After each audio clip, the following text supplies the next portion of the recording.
All right, let's get started. All Welcome, right. everyone. Thank you for coming. This is OPIRG Guelph's annual 2 Rivers cleanup. This year we're doing it virtually because of the pandemic. This is part of the 2020 2 Rivers Festival. Before we get started with the webinar, I'm just going to say a land acknowledgement. We'd like to acknowledge that within Guelph, we are currently occupying the ancestral lands connected to the Attawandaron or Chinanton peoples, the Anishinaabe and the Haudenosaunee, and the treaty lands and territory of the Mississaugas of the Credit. We also offer our respect to our Métis and Inuit neighbors as we strive to strengthen our relationships with all Indigenous communities on Turtle Island. This is a time to reflect on the ongoing history of colonization that has brought people to settle on lands that are not their own, and to seek to understand our place within that history. A land acknowledgement does not exist in past tense because colonialism is a current and ongoing process, and we need to be mindful of our present participation in that process. Acknowledging the land is also not a thing that is new. It has been an Indigenous practice since time immemorial. Today, as we gather virtually on stolen lands during this pandemic, we must remember to always center the voices and experiences of Black and Indigenous communities and communities of color who are disproportionately impacted by this and many other health crises. As organizers doing social and environmental justice work, we must stand in solidarity with Indigenous land defenders who continue to risk their lives as extractive work continues on their lands, despite the danger this poses to the health of their communities, and honor the resilience of those who continue to survive and resist. As I said before, this is part of the 2 Rivers Festival, so I'm going to hand it over to our volunteer, Rebecca, who's going to say a little bit about these folks.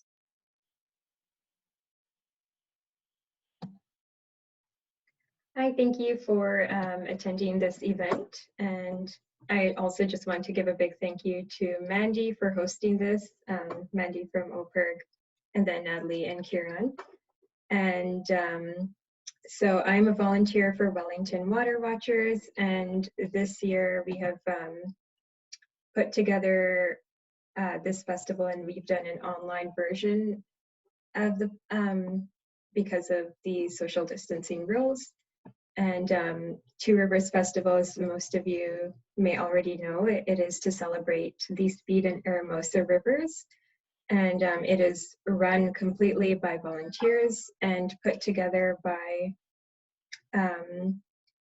Arlene, and then she's the director of the Wellington Water Watchers, and also sponsored this year by the Guelph Outdoor Education School. So just a big shout out to them as well. And we just hope that you support all these organizations that are doing good in our community, and who has made it possible for us to run this festival. And you can see all the rest of the events that we will be having going on for the rest of the month. So there were 40 events in total, and now we're halfway through the festival, meaning that most of the events have passed, but there are still quite a lot coming up, and you could check that out on our website at 2riversfestival.com or .org, and as well check us out on social media for to support us and follow the rest of the events that are coming up. The biggest event that I want to mention that it would be great if everyone can come out to is going to be a feature film about waters, and that is it is about the rivers, and it's going to be a great film by an award-winning film director. And yes, so I'm just excited that everyone here is here and sharing their passion about the rivers, and I hope that everyone will learn more and want to protect the rivers and share more about the rivers to the community as well. So just to let everyone know that this is being recorded, and hopefully everyone is comfortable with that. Otherwise, you can turn off the video. And yeah, so enjoy the rest of the festival. I am passing it back to Mandy. Okay, so thank you so much, Rebecca. Yeah. I'll just read over the webinar guidelines. First, please keep your mic muted until the end when there's an opportunity for questions and discussion. And also, if you have a question, you can just type it into the chat box. There's always a chat box option on Zoom calls, and then we'll get to you at the end. We will also send a webinar recording out after the event. So if you've registered for this, you'll be getting a link to the recording. If you weren't able to make it today, you'll be able to watch it later, or you'll be able to share it with folks who couldn't make it as well. I'll introduce our hosts for today. On the left side, it's myself. I'm Natalie Uwali. I'm the Organizational Policy and Development Coordinator for OPIRG Guelph. My name is Mandy, and I've been working for a long time as the volunteer coordinator at OPIRG. My name is Kiran, and I'm working as a Speed River project coordinator and office coordinator at OPRAC. I'm in the right side. Sweet. I'll just do a quick overview of who we are and what we do, and everyone can read more details after. But essentially, OPRAC stands for Ontario Public Interest Research Group, and there's many branches of PIRGs throughout Ontario and Turtle Island. And as I think both Canada and the United States have branches of PIRGs. We are the Guelph chapter, and the Guelph chapter was established in 1976 at the University of Guelph. OPIRG is like a volunteer-based, non-for-profit organization, and we focus on social and environmental justice issues. Our members include members of the University of Guelph, who are both undergraduate and graduate students, as well as other community members. Some of the things that we do and we offer to the community are we offer funding opportunities for both campus and community groups. We offer activist training, and we also have a radical resource library, which has really, really cool resources for anybody to access who is a member of OPIRG. We also run a bunch of different events, like the Speed River Project, who is actually this is part of the Speed River Project, essentially. And we do a bunch of other cool stuff throughout the year. If you want to check out more about what we do, our website is listed on there. And we also have a Facebook page where we always update all our events, and we share resources on that as well. So I'll give a little bit of an overview of today's webinar as well. Things that we'll cover in today's webinar is an ecological overview of the Speed and Aramosa River system, a look at our previous river cleanups, current challenges facing the rivers, how you can contribute to the health of the rivers, and how to do your own cleanup. And things that you'll leave with are links to more resources, specifically Indigenous-led, grassroots, water protection and land defense, and like resources to where you can donate to support those folks. And a list of items you'll need to do your own river cleanup. If you feel like really keen on doing this, you can do it on your own or in your pandemic pod. Now I'll hand it over to Kieran, who's going to talk about the ecological overview of the Speed and Aramosa River system. Thank you, Natalie. My name is Kiran. Good morning, everyone.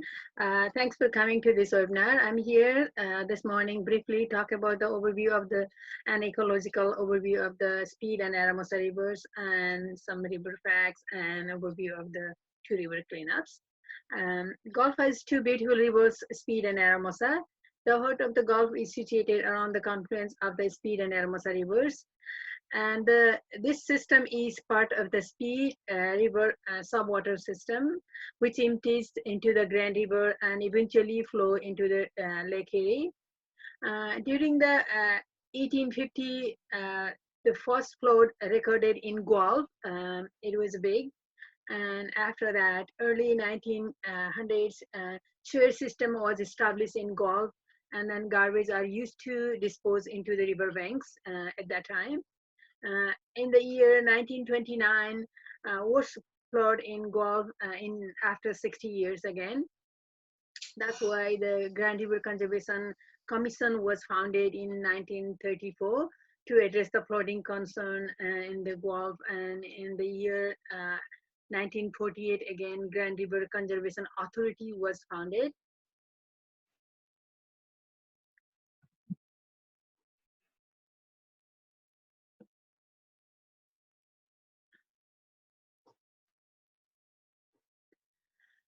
During the 1950, rivers further channelized, which was also destroy wetlands and habitat of the aquatic flora and fauna. In 1960, more dams and weirs are built, raise water temperature, removal of the island, and walling of the river's bank further destroy the aquatic habitat. In 1975, Gob's Lake Dam was built to control the flood and maintaining the minimum river flow level all seasons and to produce hydropower for the energy.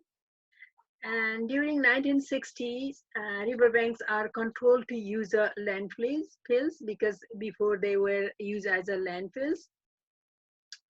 And another event was started, OPRIC annual Speed River cleanup was started in 1981, and OPRIC Speed River project started in 1988, and then more than 10,000 native trees and shrubs have been planted along the river bank since 1980 to 1994. And the process of the naturalization of the river banks to increase wildlife habitat, reduce water temperature, and improve water quality for aquatic animals. Still, we are doing those things. In June 1999, 20th anniversary of the annual Speed River cleanup was celebrated with the presence of more than 400 volunteers, and Gabasoros, that is the one sculpture, was installed in the Royal City Park.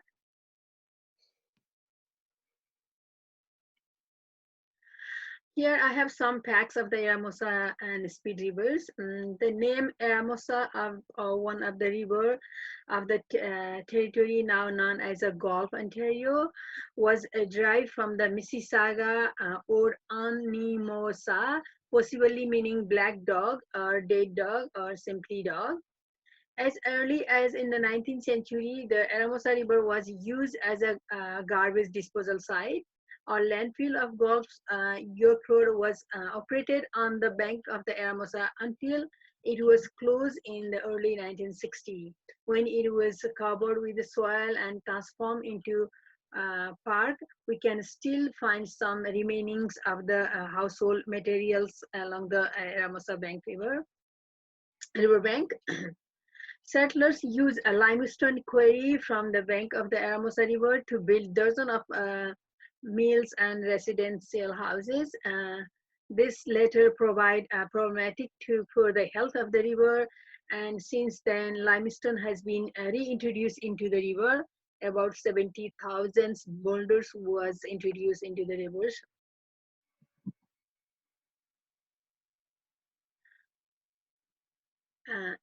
Only two of many tributaries feeding the Speed are left above the ground. All of them are underground nowadays. The Silver Creek between the Hanlon and Edinburgh, and the Pond Creek between Edinburgh and Macquarie Boulevard. The Speed River drains 775 square kilometer of the land. It is 63 kilometer long from its source in Orton to its confluence in the Grand River in Western Gulf.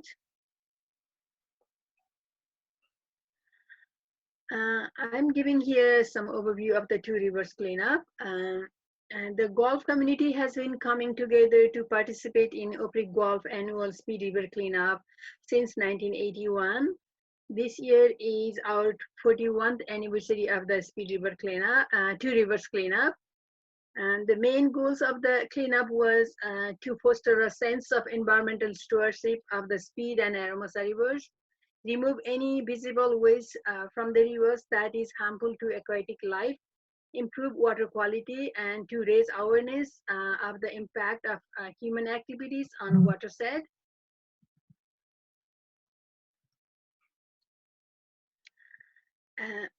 We used to meet all together at the gazebo in Royal City Park and send the team out to various sections of the rivers for cleanup at the shoreline, and gather again after the cleanup at Macquarie House for the barbecue party for the cleanup volunteers.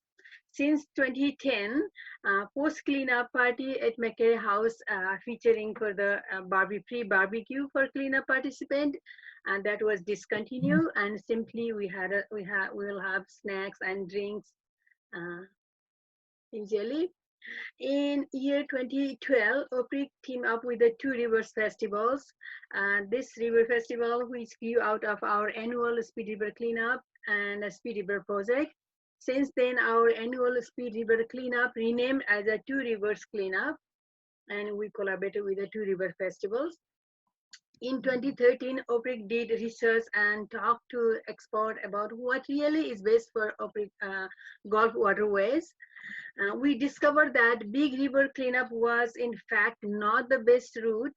The physical garbage is not only problem. In fact, some of it relied upon as a needed habitat for many aquatic species. Although this is useful and improves the river aesthetically, it is also largely symbolic since more damage is done to the stream by invisible pollutants such as pesticides, herbicides, fertilizers, and chemical waste, as well as the past practice along the rivers, what we throw the garbage. With this knowledge, we changed tactics and began engaging in the series of actions that go to the source and work to keep pollution from ending up in our rivers. For a few years, but most of the people wanted to just clean up the river. So we went back to our roots and engaged once again with the shoreline cleanup along the rivers again from year 2017.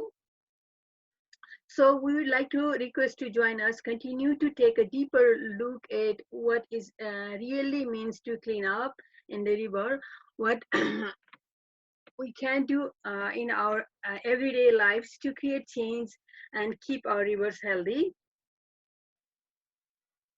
These are the previous year's pictures of 2River cleanup. The first picture is we used to meet in the gazebo in the Royal City Park, and after that we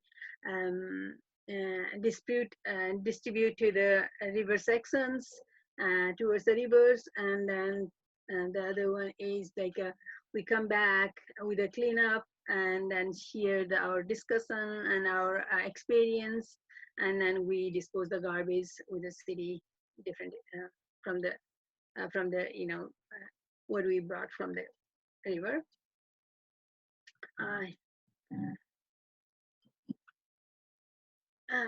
This pictures shown in the pictures is a sculpture of the Gabasoros, which is at the Royal City Park at Gordon Street West, north bank of the Speed River. Its names comes from the garbage and called Gabasoros, and the design concept of dinosaur. The Gabasaurus weight is 370 kilogram, and this weight is equivalent to the amount of the garbage pulled from the rivers in the first Speed River cleanup when we did in 1981. The name came from the garbage that is design concept of the dinosaur, that is structure is made entirely from garbage full like drums, pails, tires, and lawnmowers and bar stools, which are pulled out from the rivers in 20th anniversary of the river cleanup.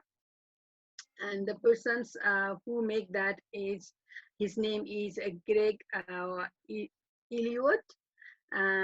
And he also get help from his friends Jim Devils, and then they make that structure stall on the Royal City Park. It's resembling like a prehistoric bird perched the edge of the river in the Royal City Park. This piece also recognizes the hundreds of volunteers who have gathered each year to clean Gulf rivers. Thank you all. I would like to pass it to Mandy, as she will be talking about how to do your own cleanup. Okay, hi everyone. So obviously we can't do our 2Rivers cleanup this year, but there's definitely no reason that you can't have your own cleanup, a small COVID-safe one with your household or your germ bubble. So if you are interested in doing that at some point in the next few weeks, or really any time, I'm just going to go over just a few things to consider and a few things that you will want to think about and have ready before you go. So we're going to talk about where you should clean. whether or not to go in the water or stay on the banks, what is a good time of year to go, and what kind of garbage should you be picking up, and what might you want to actually leave, and then how are you going to sort and dispose of the garbage that you find. And also we will have a little video about all of the things that you will need to take with you to do a successful cleanup. Okay, so where to clean? So we do have the two main rivers in Guelph, the Speed and the Aramosa, but we also have creeks and smaller little streams and tributaries that flow into those rivers. And so if you're not conveniently close to a part of the big rivers, that is okay, because all of the water that flows into those rivers also means that the garbage is also flowing into them. So cleaning up the creeks and the streams also does clean the river. So if you're close to, you know, Howard Creek, or if you're close to the Arboretum and there's that little stream that goes through the Arboretum and then the golf course, all of those things can be cleaned and you would still be doing a great service. So some things to think about depending on where you are interested in going is just how fast is the current? That's really not a big deal on the Speed River, as we know, but some places can get a little quick. And also how deep is the water? And some rivers, especially the Aramosa, they can be really, really shallow, and then all of a sudden they're quite deep. So just for safety, you want to know what the river is like at the spot that you plan to clean. And also how clear is the water? Like, can you actually see where you're putting your feet? How soft and slippery is the riverbed? And how steep are the banks? And one concern that's not, it's not very common in Guelph, but it probably will become more common, is that sometimes there's giant hogweed on the river banks. So giant hogweed is toxic, and if you touch it and then expose your skin to sunlight, it can be really painful. So best to kind of go scout out your area beforehand, especially if you're coming with people who have limited, you know, physical, like if physical access is going to be an issue, or if you're coming with children. And then the last thing you want to consider is the proximity to the garbage disposal, because you want to know that there is actually either a garbage can for you to put your garbage in, or that the place that you've chosen isn't too far away from your car or from, you know, any kind of garbage disposal. So that's another thing you want to be scouting as well, or else you're going to do a huge cleanup and then you're going to have all this garbage and you're not going to be able to get it anywhere. So when you've figured out where you're going to go, one thing to think about is, are you actually going to go into the water, or are you going to do a shoreline cleanup on the banks? So as Kieran mentioned, having a lot of people in the water all at once can actually really disturb habitat and the creatures in the water. On the other hand, toxic garbage in the water disturbs those things as well. So at OPIRG, we've kind of come to a bit of a compromise over the last few years, which is that the large bulk of people stay out of the water and they do a shoreline cleanup. But one person is assigned to go in, and if you see a specific item from the shore that is in the water, then that person goes in, just goes straight in and gets it and brings it out. So there's minimum disruption to the riverbed, but you can still go in and get the stuff.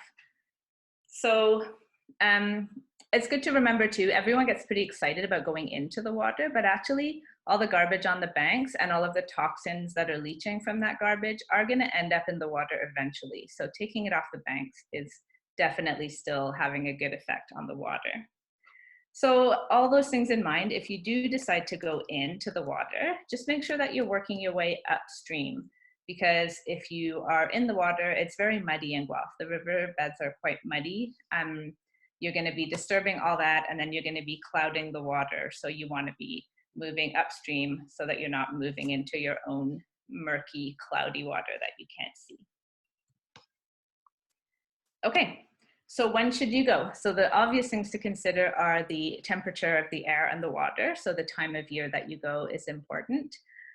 Also, these things generally happen more easily in the springtime because the water level, once the spring flood has finished, the water level tends to be a bit lower, especially until the Grand River Conservation Authority opens up the dam, which then really raises the water level in the Speed.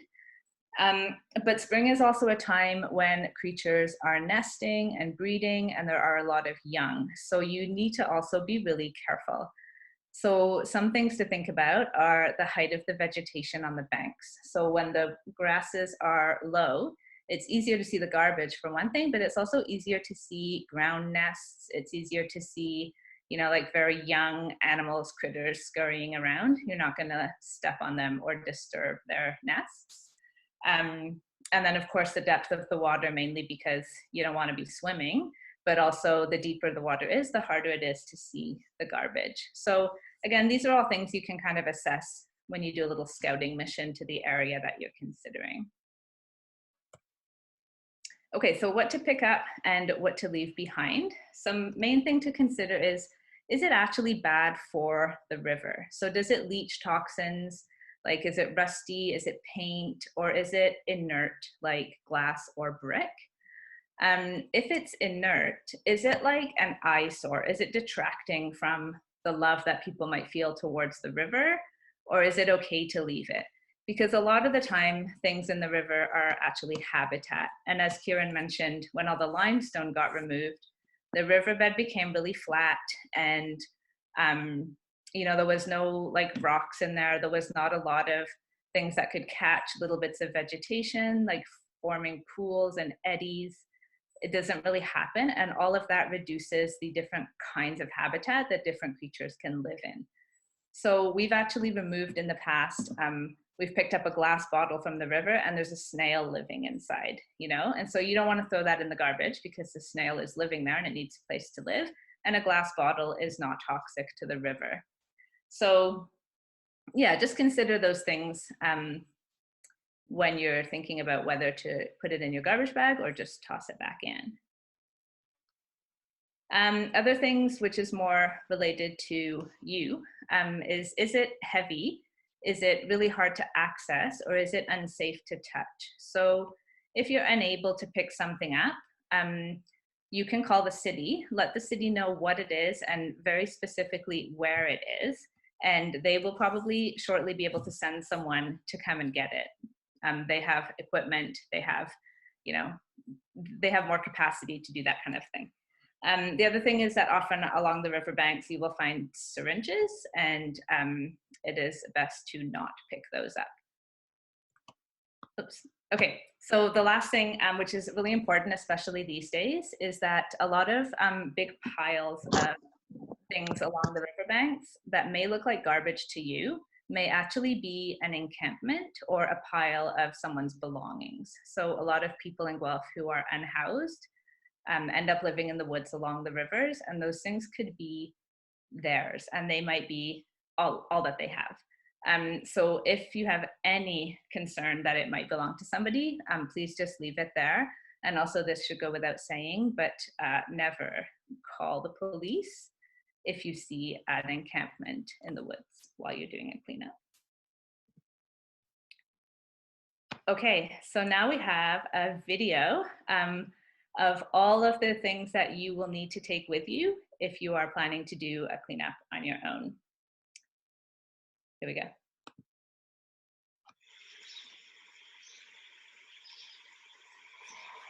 Hola, my name is Natalie. I work at OPIRG Guelph, and today I'm going to show you a little video about all the items you'll need to do a river cleanup on your own or in a group.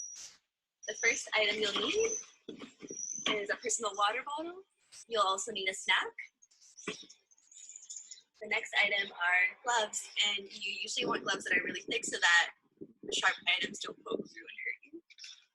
The next item is a bucket for sharp objects. So if you find any glass, you'll put it in here, or anything else that might be sharp and poke through the bags. But if you find needles, there's a specific way to dispose of those, and Mandy will explain how to dispose properly of needles that you might find along the river banks.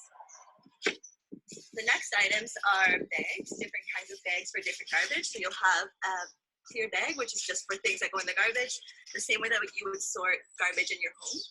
The green bag is for compost. So you could put diapers or tissues in here that you find. The blue bag is for anything that's recyclable.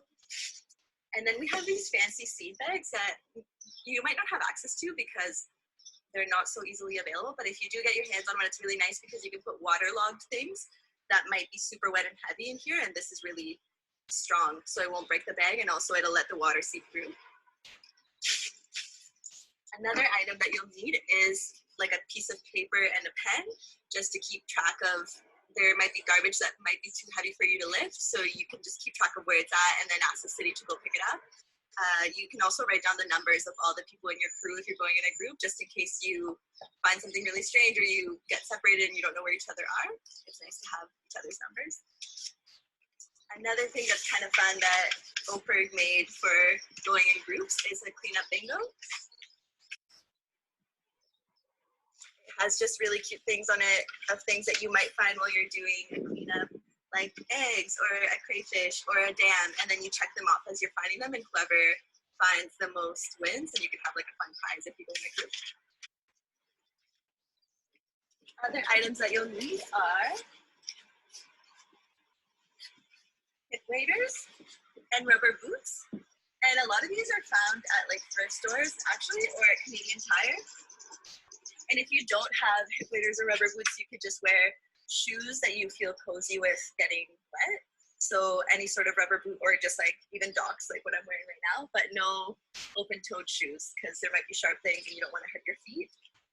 There's also other items that I just don't have with me, but you could use a wheelbarrow if you feel like it might be a really long walk and you have so much garbage and the garbage can or wherever you're disposing of the garbage is too far. It's nice to be able to just carry it that way. You also might need a hat and sunscreen if it's a really sunny day. And also a first aid kit is really useful. If you're going in groups and even on your own, it's nice to just have like a little backup of some Band-Aids and stuff just in case anything happens. And a whistle. If you're going in a group and you can't find each other, it's like nice to be able to call each other and recognize where you're at. And yeah, that's it. I pretty much named all the things, and now you can just go out and do it. Cheers. Okay, so now that you have packed up all your stuff based on that video and you've gone out and you have cleaned up the area, how are you going to sort and dispose of the garbage that you found? So as Nat said, you're going to have the sorting system that you have normally in your home. You want to always sort as much as possible into that system, into the blue, the clear, and the green. When in doubt, categorize it as garbage and put it in the clear. We've recently been learning about stuff that's going in the recycling that's not recycling, that's actually causing a lot of problems for the recycling system. So it is, maybe it's like counterintuitive, but it is actually better if you're not sure to put it in garbage. If you end up pulling up any invasive plants, make sure that you follow the city's procedure for disposing of them. And I've put the link here because some invasives, as you're pulling them and like shuttling them around and putting them in the garbage, they can actually be doing more damage and spreading more than if you had just left them. So make sure you know what to do with those before you pull them up. Again, like I said, contact the city to let them know of any items that you had to leave there, what they are, where they are. And I would start by contacting the Parks and Trails Department, which is just parks@guelph.ca. And then for advice and help with disposing of syringes, there's a really, really great resource at ARCH. So I've put the website there, and it's basically, they will help you, they'll help to explain to you how to dispose of needles. They might possibly even be able to give you a sharps container and gloves. Or the other thing is that they have people who are available during the week to come and pick them up. So you can do the same thing as with the city. You can call them and say, I found some needles in this area. I didn't want to pick them up. Here they are. And they'll actually be able to send someone out to help. So yeah, so those are some resources you can use for any garbage that you can't or don't want to deal with yourself. Okay, now if you do want to do your own bigger cleanup when it becomes safe to do so, we would love that. We would love to help people organize their own neighborhoods to do their own cleanups. So please get in touch with us, and we will definitely chat with you about how we organize the large cleanup. But a few things to consider are just make sure you appreciate the volunteers. A lot of times people will do this by throwing a big lunch, but make sure if you do that, that you're not actually creating more garbage than you just cleaned up. So try to be careful with the kind of food that you're bringing and the kinds of snacks. Sometimes if you can have a lot of people, it's good to divide into crews and to have some crew leaders that you have trained and that know what they're doing and that are responsible for a small number of people so that you're not responsible for all of the people. Again, think about the garbage disposal. If you do a bigger cleanup, you're going to have more garbage. So how are you going to make sure that you can get rid of that? It's possible that the city might come by in their trucks and help you. That's what they do with us. And we can help you reach out to them if you need that. And other things are just safety and liability. So if you're organizing a larger event, you do want to make sure that you have a proper first aid kit and somebody who is like a trained person in first aid, just in case. And also there's some liability things, like for example, taking photos of people and consent, especially around children. So there are some things for public events, and if you need guidelines around things you need to know to run a bigger public event like that, the City of Guelph has that information and can definitely help you, and so can we. Okay, and the last thing that I just want to mention is, as Kieran said, there are a lot of other sources of pollution in the water that is not visible garbage. So you can look for sources of invisible pollution like salt, salt coming off the roads in the winter and from people's water softeners, which in Guelph I know a lot of people have. Storm drains, you can see those where they come into the streams and the rivers. Sometimes there's a microbead problem. The province is sort of taking care of that at the moment, so that is good. There's also a lot of agricultural runoff in Guelph, so pesticides and fertilizers because of all the agricultural land upstream. And then we also have industry in Guelph, and it's not always clear how well regulated or well enforced those regulations are in terms of what they are discharging where. So have a look for those and keep those in mind. You can also prevent garbage and pollution from getting in the rivers in the first place. So you can do that through lobbying, through advocacy for better regulations. One thing that's very easy to do is, for example, the 2Rivers cleanup, we often would find Tim Hortons cups, so many Tim Hortons cups. So a good way to prevent that garbage getting in the river is just to really lobby Tim Hortons for not having those disposable cups.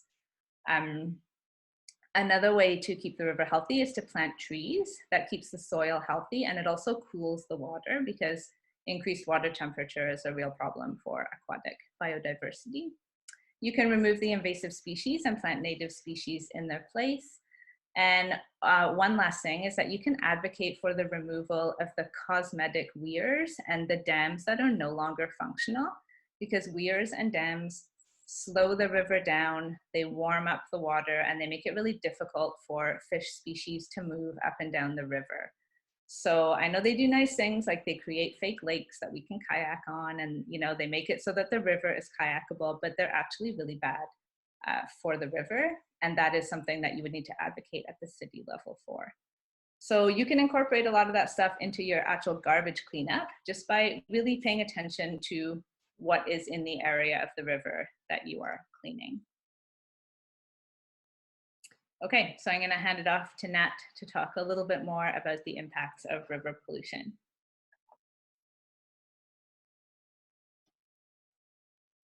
All right, folks. Am I muted? I don't know what's happening. You're good now. Okay.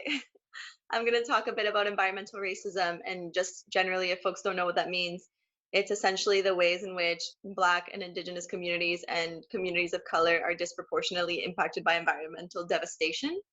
And for example, in this context, I'm going to mention Six Nations of the Grand River, which is an Indigenous community pretty close to what we know as Guelph. It's downstream from us, and they rely on the drinking water from the river.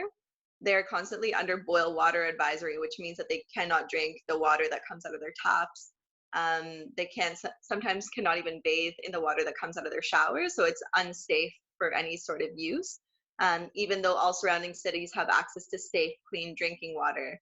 But on the reserve, there's no access to safe drinking water. We in Guelph have groundwater, and so have the privilege of not having to worry every day about the safety of our drinking water. So it's our responsibility to continue to protect the health of the rivers, following the lead of Indigenous stewards who have done so since time immemorial. Other things that are impacting the river are toxins, heat, and algae. They essentially have damaged the environment for brook trout as well as generally impacted aquatic biodiversity. And one of the goals of restoring the health of the rivers is to bring back the brook trout population. They still have not come back, so that still gives us an idea of the general health of our river if it's not good enough for certain species who now don't exist in that river to come back. Also, if a river is polluted, no one is going to care for its well-being because they won't feel a connection to it. If you can't kayak on it or canoe on it or swim in it, you won't really feel super like in love with the water. So it's good to think about the need to maintain the health of the river, also for continuing to care about it. It's like a cycle. I also have a list of resources on the next slide. And it's essentially what I mentioned earlier. It's resources for information and donations for grassroots Indigenous-led water protection in Turtle Island. The first resource is like a really rad birch bark coffee company. It's Ojibwe owned, from an Ojibwe man living in Manitoulin Island. And the mission of that company is essentially to collect some of the proceeds and bring clean drinking water to every Indigenous home suffering from water advisories. There's also a bunch of other ones, like from different communities who are engaged in ongoing struggles against industry, whether that be like extractive industries or mercury poisoning, for example, Grassy Narrows. If I've listed all the links to donate, and it'd be really rad if y'all could support those folks, because they really have been struggling for like so many years for just like justice for their lands and the waters. Yeah, so I'll say some final remarks. Y'all can look at the list of resources in more detail on your own. I won't go through all of them, but as a final remark, we'd like to extend our sincere thanks to the Guelph community and local businesses who have contributed their time and financial support to continue the 2Rivers cleanup. We'd like to offer a special thanks to Bob DeSotos, who's the owner of Woolwich Arms, so the Woolly. He raised funds for the Speed River cleanup since 1992 to 2013. That's really rad. We'd also like to thank Remax Real Estate Company for sponsoring a post-cleanup free barbecue for cleanup volunteers in the past years. Thanks, folks, and also thanks generally to everybody who has committed so much time and effort to the cleanup. We really, really appreciate you. And thank you so much, everyone who's here today for watching this and learning about river restoration activities. This is really, really great. If you have any questions at all about any of the information that we shared, all of our contact emails are there. There's Kieran, myself, and Mandy. And also, if you have general feedback about the webinar of ways that we could have improved it, we love to hear feedback, and just send us some of your comments at our email, opirg@uguelph.ca. Also, if you registered, the webinar will be made available for you to review and share. And as Rebecca mentioned earlier, the 2Rivers Festival continues. So check out the website that's listed there for all the upcoming events. Thank you so much, folks. Thanks, everybody. Thank you, everyone. Yeah, thanks again for that great presentation. And yeah, thank you. Thanks, everyone, for tuning in.